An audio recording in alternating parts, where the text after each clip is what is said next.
गरीब हैं, जो मजदूर हैं, उनके बच्चे आगे, माने सरकार की क्या नीति है कि आप गरीब के बच्चे नहीं पढ़ेंगे? क्या उसी तरह रहेंगे, खाली में मर जाएंगे? क्या सरकार की फ्री जो चावल अनाज मिल रहा है उसे सरकार इस पर ध्यान दे सकती है या नहीं दे सकती है? नहीं देगी तो कॉलेज यूनिवर्सिटी बंद कर दे। आखिर उस पर पैसा खर्च करने की जरूरत क्या है? वो तो पैसा पब्लिक की है। हमारे समय से पासे नहीं करेंगे, एग्जाम में नहीं देंगे, एग्जाम फार्म में नहीं भराएगा, तो आखिर खोलने की क्या जरूरत पड़ेगी? एक छोटा सा सवाल, छपरा विश्वविद्यालय जो है कि जयप्रकाश नारायण के महान नाम पे रखा गया है, जयप्रकाश नारायण विश्वविद्यालय, तो ऐसा करने से क्या जयप्रकाश नारायण के महान नाम को धूमिल करने का प्रयास तो नहीं किया जा रहा है? उनकी आत्मा आज रो रही होगी कि मेरे नाम से जब खोला गया तो इसको इतना गंदा क्यों किया? 19-22 है। 19-22 है, 22 तो कंप्लीट हो गया, क्या पूरा हो गया क्या? नहीं, बिल्कुल भी नहीं। अभी फर्स्ट ईयर्स के एग्जाम्स हुए हैं, अभी मार्कशीट्स भी नहीं आए हैं और इसके भी कोई चांसेस नहीं है कि 25-26 में भी वो कंप्लीट हो जाएंगे। कॉपी नहीं है, पैसा नहीं है खरीदने के लिए कॉपी। कॉलेज में पैसा नहीं है खरीद बीसी साहब के पास पैसा नहीं है कॉपी खरीदने के लिए। कहते हैं शिक्षा ही इंसान और जानवरों में अंतर बतलाती है। अगर शिक्षा नहीं है तो आपका जीवन व्यर्थ है। अभी जो हाल है जयप्रकाश विश्वविद्यालय छपरा का, विश्वविद्यालय का जो परिस्थितियां है, विश्वविद्यालय के प्रशासन के अनुसार कहना है उनका कि हमारे पास पेपर खरीदने का पैसा नहीं, हम किस प्रकार से बच्चों का एग्जाम लें।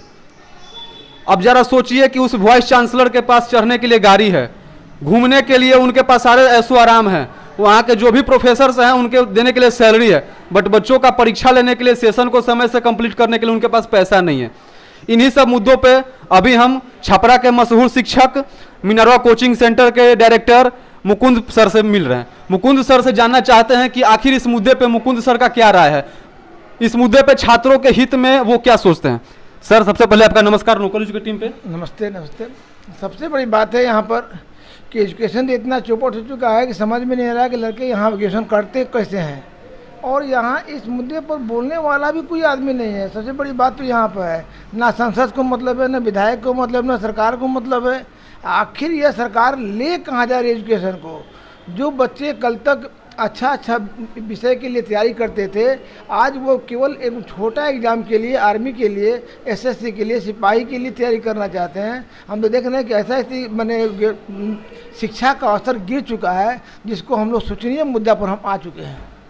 अच्छा सर, ये बताइए सरकार आखिर सोच क्या रही है? क्या सरकार का प्लान ऐसा तो नहीं ना कि बच्चों को हम अशिक्षित ही रखें ताकि वो हमारे पास जॉब के लिए नहीं है, उनका कोई डिमांड हमारे साथ ना, वो अशिक्षित रहेंगे तो हमारे पीछे जय हो करेंगे, ऐसा ही तो नहीं मानसा है उनका? ऐसा तो नहीं सोचा था, लेकिन सरकार की नीति समझ में नहीं आ रही है कि आखिर सरकार इतना छोटा चीज़ क्यों सोच रही है। आखिर जब हमारा देश आगे बढ़ेगा नहीं तो मेरा प्रदेश आगे बढ़ेगा कैसे?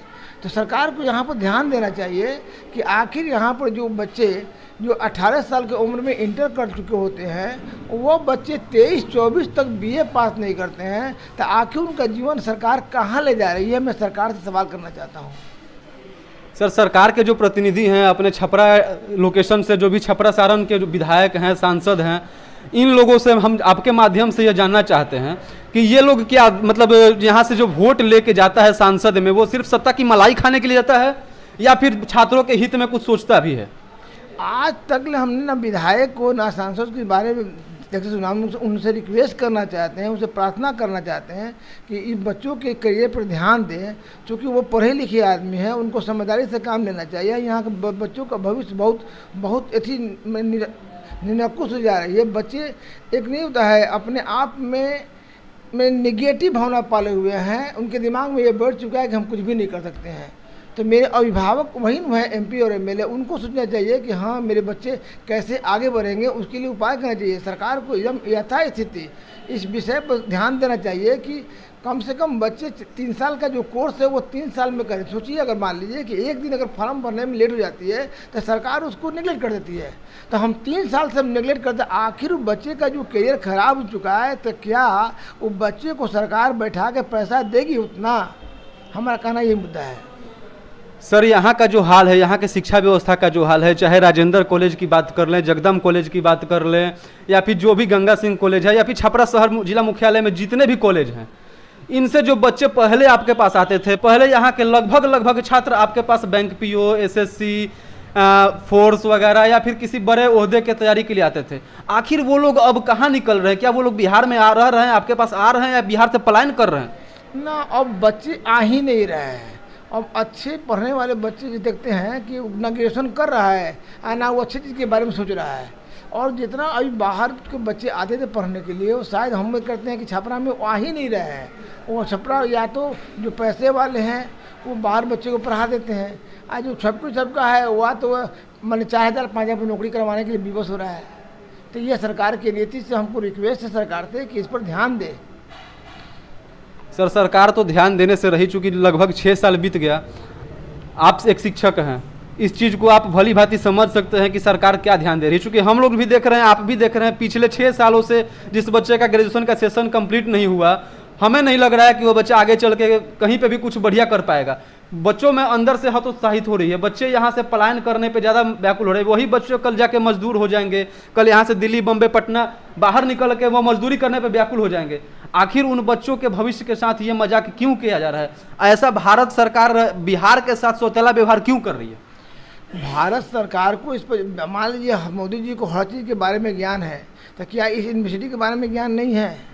उनको भी इस पर ध्यान देना चाहिए कि कम से कम आखिर यहाँ के जो बच्चे, चूँकि सारण प्रमंडल बहुत बड़ी प्रमंडल है और यहाँ से बच्चे अच्छे अच्छे पोस्ट पर गए हैं, लेकिन अब ऐसा विवश हो रहा है कि ऐसा अब बच्चे आगे बढ़ ही नहीं पा रहे हैं, वो आगे सोच ही नहीं पा रहे हैं। अब जो पैसे वाले उनके बच्चे तो आगे बढ़ रहे हैं, लेकिन जो गरीब हैं, जो मजदूर हैं, उनके बच्चे आगे। मैंने सरकार की क्या नीति है कि आप गरीब के बच्चे नहीं पढ़ेंगे? क्या उसी तरह रहेंगे, खाली में मर जाएंगे? क्या सरकार की फ्री जो चावल अनाज मिल रहा है उसी पर निर्भर रहेंगे? तो ये आप सरकार से रिक्वेस्ट करना चाहते हैं कि क्या ये सरकार इस पर ध्यान दे सकती है या नहीं दे सकती है? नहीं देगी तो कॉलेज यूनिवर्सिटी बंद कर दे। आखिर उस पर पैसा खर्च करने की जरूरत क्या है? वो तो पैसा पब्लिक की है। अगर पब्लिक की पैसा है तो आखिर प्रोफेसर का पैसा दिया जा रहा है, प्रोफेसर टाइम से क्लास नहीं ले रहा है, प्रोफेसर को सब कुछ दिया जा रहा है, हमारे जितना मैंने शिक्षा का अधिकारी है सबको पैसा दिया जा रहा है, लेकिन वो पैसा किसकी है? तो वो तो पब्लिक की पैसा है। तो इस पब्लिक के पैसा को इस तरह व्यर्थ क्यों बर्बाद किया जा रहा है? जब बच्चे हमारे समय से पासे नहीं करेंगे, एग्जाम में नहीं देंगे, एग्जाम फार्म में नहीं भराएगा, तो आखिर खोलने की क्या जरूरत पड़ेगी? इसको बंद किया जाए। एक छोटा सा सवाल, छपरा विश्वविद्यालय जो है कि जयप्रकाश नारायण के महान नाम पे रखा गया है, जयप्रकाश नारायण विश्वविद्यालय, तो ऐसा करने से क्या जयप्रकाश नारायण के महान नाम को धूमिल करने का प्रयास तो नहीं किया जा रहा है? उनकी आत्मा आज रो रही होगी कि मेरे नाम से जब खोला गया तो इसको इतना गंदा क्यों किया जा रहा है, इस पर ध्यान क्यों नहीं दिया जा रहा है? आखिर उनको भी तो एक कहूँ ना कहूँ बेचारे देख रहे होंगे और इसको बहुत ग्लानि भी महसूस करते होंगे कि मेरे नाम से नहीं खुलता तो मुझे अच्छा लगता। लेकिन सरकार से निवेदन है कि इस नाम की मैंने अच्छा बनाने के लिए इस पर ज़रूर एक्शन ले। बहुत बहुत धन्यवाद। अभी हमारे साथ छपरा के मशहूर शिक्षक मुकुंद सर हैं।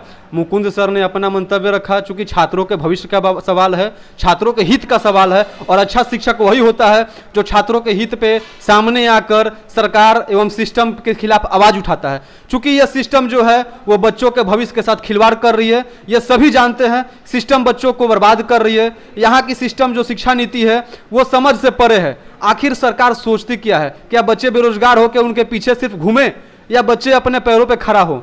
इन्हीं सब सवालों के साथ मैं संजीव, लोकल न्यूज छपरा। अभी हमारे साथ मिनरवा कोचिंग सेंटर के कुछ स्टूडेंट्स हैं।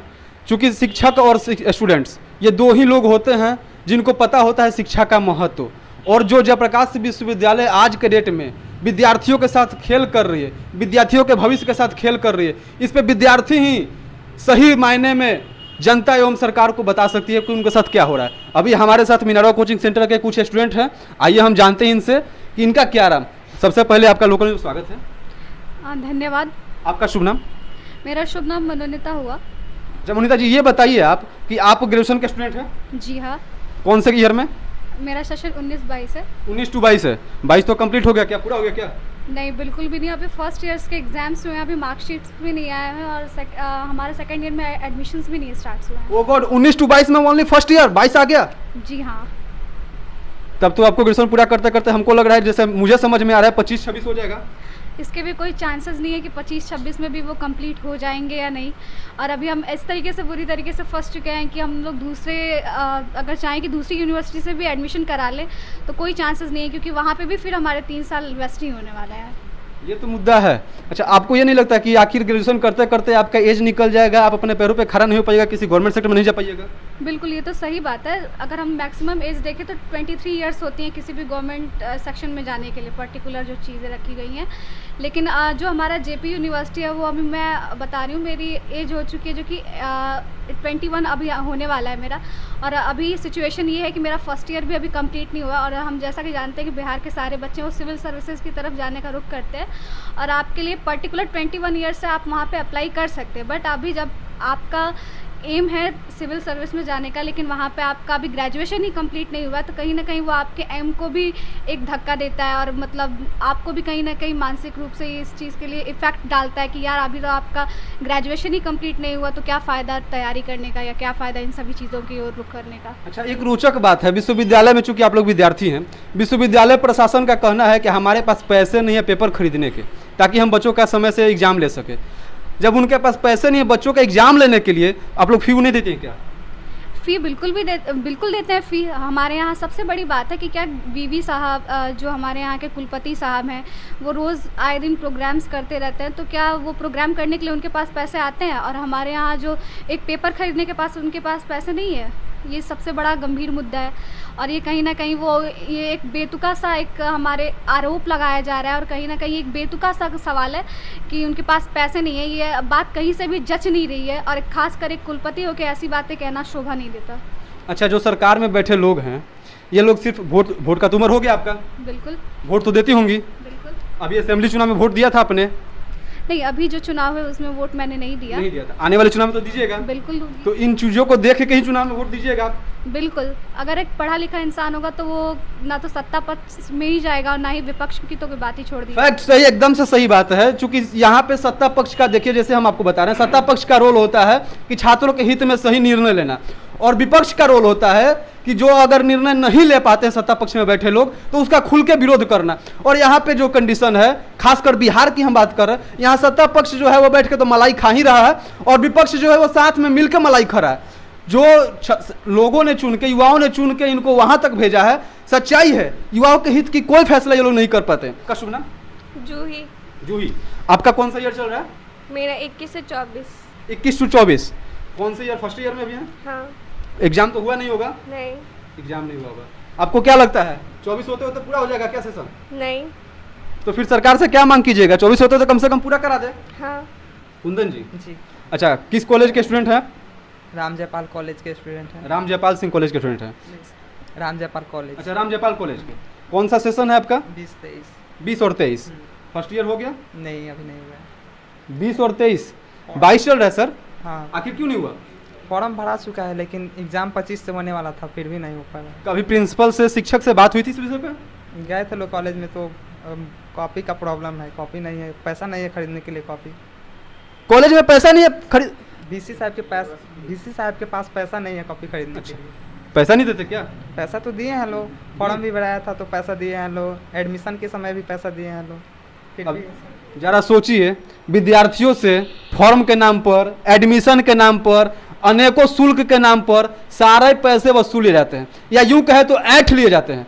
पर जब बात होती है इनके एग्जामिनेशन का, इनके समय पे सर्टिफिकेट प्रदान करने का, शायद कहते हैं पैसा नहीं है। कितनी शर्म की बात है उस कॉलेज प्रशासन के लिए, उस विश्वविद्यालय प्रशासन के लिए, जो अपने बच्चों को समय पे शिक्षा नहीं दे पाते हैं। ये बताइए शंकर सर, ये जो सरकार का नीति है, इससे आप कहाँ तक सहमत हैं? सबसे पहले मैं बताऊंगा कि सर वो जो लड़की बताई है वो तो बहुत कुछ बोल दी, लेकिन यह हम कहेंगे कि बिहार जितना आगे बढ़ा हुआ था फिर वहीं पर जा रहा है। जिस समय बिहार के नाम से लोग गाली देते थे कि बिहार नाम से लोग को शर्म आता था, मैं आज को वही कहूँगा कि फिर वहीं पर बिहार जा रहा है। इन्हीं सब सवालों के साथ मैं संजीव, लोकल न्यूज छपरा। जय हिंद।